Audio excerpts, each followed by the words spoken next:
কবিগুরুর একটি লাইন আছে, জেনে শুনে বিষ করেছি পান। সত্যি আমি জেনে শুনেই বিষ পান করেছি। কোথাও থেকে বাড়িতে ফিরে আসলে পাখিটি আমার কাজ ছাড়া কিছুতেই হবে না। এদিকে ভীষণ গরম, তার উপরে বাড়িতে চলছে কাজ। আরে আমাদের ঠাকুরঘরের যে দরজাটা আছে না, তা আগে লাগাইনি। অনেক সুন্দর এবং একটি ভালো দরজা লাগাবো বলে এখন তার কাজ চলছে। জানি না কতটুকু সুন্দর এবং কতটুকু ভালো হবে। লাগানোর পর তোমাদেরকে দেখাবো, তোমরাই বলবে ভালো কি মন্দ। মন্দ হবে না, তবে খুব ভালো যে হবে তাও বলতে পারছি না।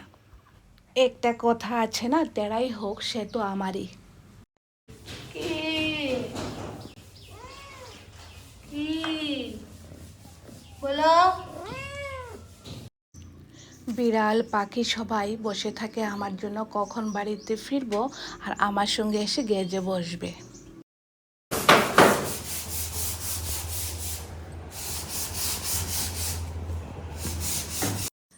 আর ঘরে থেকে ঘরের কাজ করাতে গেলে ভীষণ মুশকিল, তোমরা নিশ্চয়ই জানো। ধুলাবালিতে একেবারে শেষ।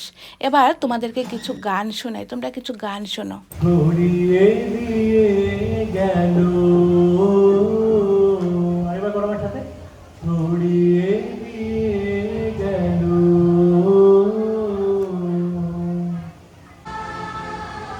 বাবু আর ছড়িয়ে দিয়ে গেল, আজি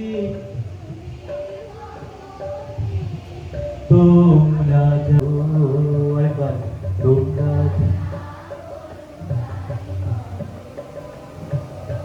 আমার যুদ্ধে বালিকার মৃদু গন্ধে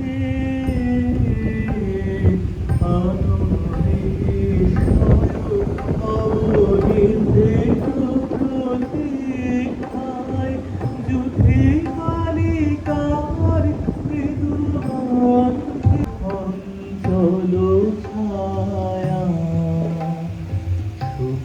রজনী সম মেলো মনে এসো গো, হারিয়ে গেছে আমি গো শুনে ডাকি তোমারে, হারিয়ে গেছে মোর বাসি আমি গো শুনে ডাকি তোমারে, পথে চেয়ে থাকা মোর দৃষ্টি খানি।